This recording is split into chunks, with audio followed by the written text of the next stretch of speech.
नमस्कार। सतेंद्र सिंह बात कर रहा हूँ और हमारी एमएसएमई उड़ान सीरीज में आपका स्वागत है। हम एमएसएमई के ऊपर डिस्कशन करेंगे और लगातार हमारे जो आने वाले वीडियो है वो एमएसएमई के ऊपर ही होंगे।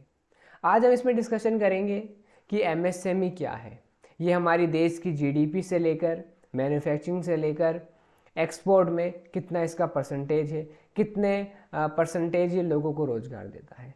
तो बेसिकली जो एमएसएमई है, micro small and medium enterprises, सूक्ष्म लघु एवं मध्यम उद्योग, इसका जो मेन टारगेट होता है वो एक जो स्मॉल छोटा व्यापारी, कैसे भारत सरकार उस छोटे व्यापारी की हेल्प कर सके, उसकी मदद कर सके। कई लोगों को पता होगा, आपको एमएसएमई एक उद्योग आधार कार्ड बनता, आधार कार्ड नहीं, उद्योग का आधार बनता है एक एमएसएमई। उसमें क्या होता है कि अगर आप जब इसमें आपका इसमें जब आप रजिस्ट्रेशन करवा लेते हो, इसका प्रोसेस क्या होता है मैं आपको अगले वीडियो में बताऊंगा।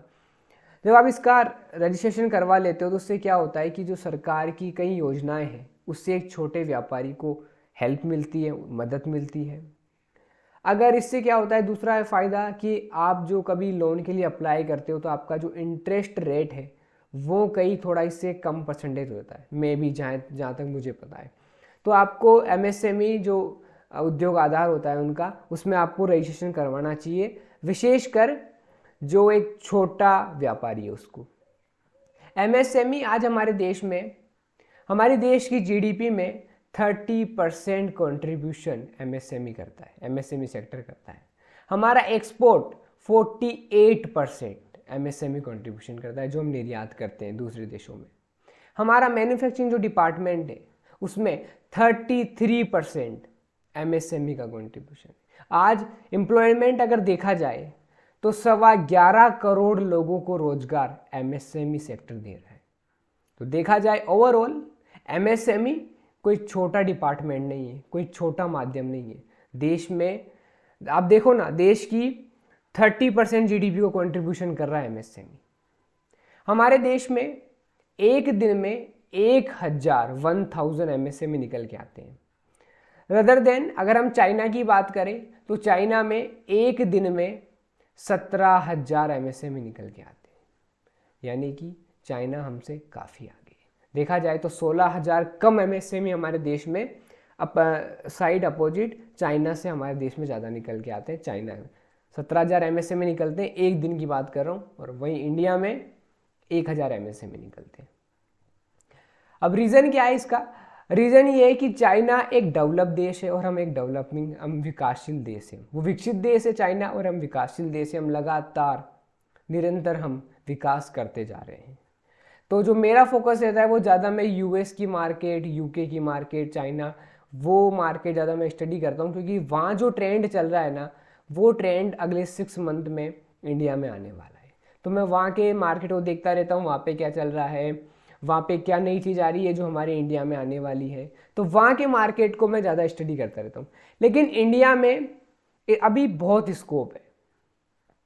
इंडिया में हमारे लोगों को फाइनेंस की समझ नहीं है कि बजट क्या होता है, खुद के महीने का बजट कैसे सेट करे। अगर किसी के कुछ पेमेंट आ रहा है, किसी के सैलरी आ रही है, किसी के अपने बिजनेस से कुछ पैसा आ रहा है, तो इसका कुछ थोड़ा परसेंट, अगर आप जितना भी कमा रहे हैं उसका 10% आप साइड में निकालें, उसको या सेविंग करें या कहीं री इन्वेस्ट करें, वॉटेवर, वो जो आपको सूटेबल करे आप वैसा कर सकते हो। लेकिन आज हमारे देश में लोगों को फाइनेंस की समझ नहीं है।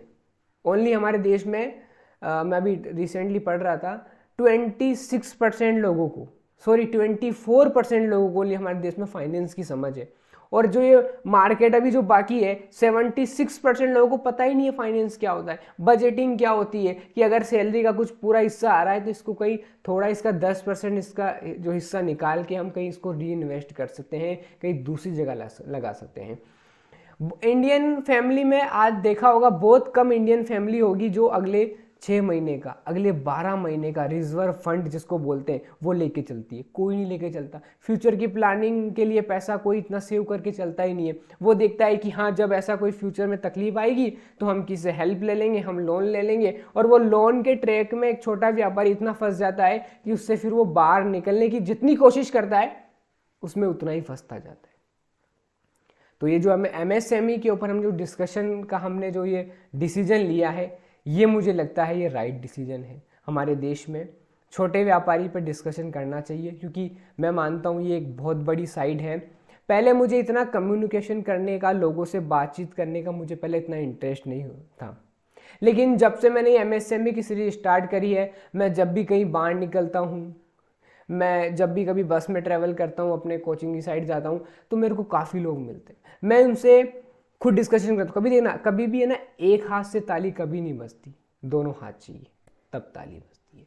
वैसे ही सेल्स का भी यही है, जब तक या तो वो आपको पिच करे या जब तक आप उसको पिच नहीं करोगे ना, तो आपकी कम्युनिकेशन नहीं हो पाएगी। तो जब लोग मुझसे बातें नहीं करते, मैं खुद उनसे जाके बातें करता हूँ, उनसे इंटरेस्ट लेता हूँ, ये ऐसे नहीं, ये कैसे होता है, ये ऐसे नहीं, इस तरीके भी हो सकता है। तो मैं ये मानता हूँ कि मैं बड़ा क्यूरियस पर्सन हूँ। मेरे को मतलब कहते भी कि जिस इंसान ने अगर सीखना बंद कर दिया ना, तो उसी दिन उसका गेम ओवर है। तो हमेशा सीखना बंद मत करिए, हमेशा अपनी लर्निंग को कंटिन्यू रखिए। अभी ई कॉमर्स में मुझे लगता है कि मुझे तो नहीं लगता, मैं तो ई कॉमर्स में आज भी मेरे को लोग मिलते हैं तो वो कहते हैं अब तो तुम ई कॉमर्स में अभी अच्छा कर लेते हो, तो तुम खुद का क्यों नहीं कुछ कर लेते।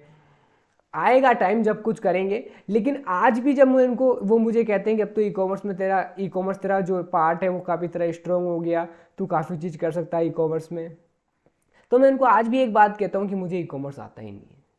बल्कि ऐसा नहीं है, मुझे ई कॉमर्स में काफ़ी चीज़ आती है, लेकिन मैं ये इनको इसलिए कहता हूँ कि मैं आज भी उनको एक बात बोलता हूँ, नहीं अभी तो मैं ई कॉमर्स सीख रहा हूँ।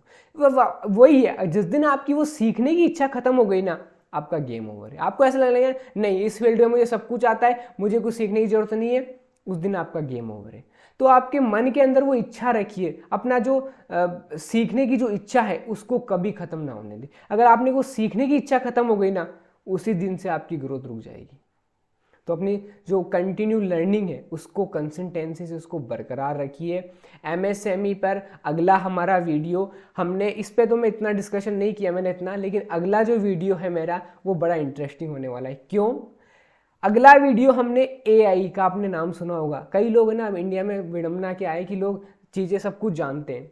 मैं अभी एक इंटरव्यू देख रहा था, उसमें अवध ओझा सर मेरे को बहुत अच्छे लगते हैं। उनमें वो बता रहे थे कि हमारे देश में है ना, हमारे जो देश की पॉपुलेशन है, जो लोग हैं, वो मूर्ख नहीं है, उनको मूर्ख नहीं बोलेंगे अपन, इंटेलिजेंट तो काफ़ी है, लेकिन भोले बहुत है। उनको कोई कुछ भी बोलेगा ना, हाँ ऐसे नहीं ऐसा कर लो, वो कर लेंगे। वो इंडिया के जो लोग हैं ना, वो किसी की बातों में आ जाते हैं। किसने कहा ऐसा नहीं ऐसा कर लो, ऐसा नहीं ऐसा हो जाएगा, वो तुरंत बातों में आ जाते हैं। तो इंडिया के लोग को मूर्ख तो नहीं कहेंगे, स्टूपिड तो नहीं है, लेकिन भोले बहुत है इंडिया के लोग, हर किसी की बातों में आ जाते हैं। तो वही मैं बता रहा हूँ, AI का मतलब होता है आर्टिफिशियल इंटेलिजेंसी। अब सब लोगों को पता है ChatGPT क्या है, अभी गूगल ने अपना निकाला है ब्रोड करके, सबको पता है AI क्या है, लेकिन लोगों को AI का यूज करना नहीं आता। मैं तो खुद पर्सनली एक दिन में AI का इतना यूज करता हूँ। AI से क्या होता है, जो काम को आपको करने में आधा घंटा लगेगा ना, AI वो काम आपको 5 मिनट में करके दे देगा। Come on, one more time, जो काम आपको करने में 1 घंटा लगेगा, AI उस काम को आपको 10 मिनट में करके दे देगा। लेकिन दिक्कत क्या है, लोगों को पता AI आ चुका है, लेकिन लोगों को AI का यूज करना नहीं आता। विशेषकर जो MSME, जो छोटा व्यापारी है, उसको तो AI इतनी हेल्प करेगा ना कि एक तरीके से उसके लिए तो एक ब्रह्मास्त्र के रूप में साबित होगा। AI की बात कर रहा हूं मैं। तो लोगों को AI पता है, ChatGPT, लेकिन दिक्कत ये, लोगों को चीजें यूज करने नहीं आती।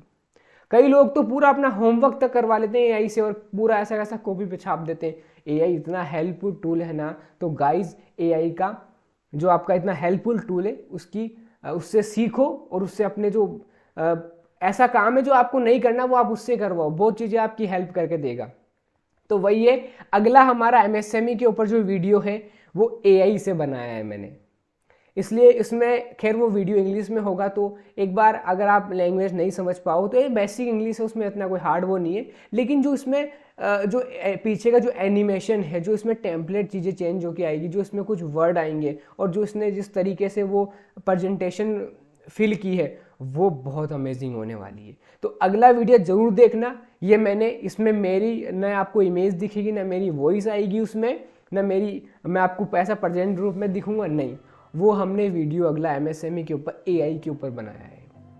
वो वीडियो मेरा अभी चल रहा है प्रोसेस में, वो बनने ही वाला है वो, लेकिन वो मैंने AI से बनाया है। बहुत अमेजिंग वीडियो होने वाला है, उसको ज़रूर देखना। उससे आपको पता चलेगा कि कैसा एक MSME व्यापारी अपने बिजनेस की ग्रोथ कर सकता है। आज इस सेक्टर में मैंने यही बताया। MSME गाइस छोटा सेक्टर नहीं है, इस पे हम फोकस कर सकते हैं, इस पे कंसिस्टेंसी से हम वर्क कर सकते हैं। देश की 30% GDP को कंट्रीब्यूशन करना छोटी बात नहीं होती। 11.25 करोड़ लोगों को रोजगार देना कोई छोटी बात नहीं होती। आज देश का छोटा व्यापारी, छोटे सेक्टर वाला आज हजारों लोगों को रोजगार दे रहा है, तो वो कोई छोटी बात नहीं होती। इसलिए MSME sector one of the best sector है। इसमें थोड़ा एफर्ट किया जाए, थोड़ा कंसिस्टेंसी से वर्क किया जाए तो गेम चेंजिंग कर सकते हैं और एक बदलते भारत की तस्वीर है MSME। बहुत बहुत धन्यवाद, थैंक यू।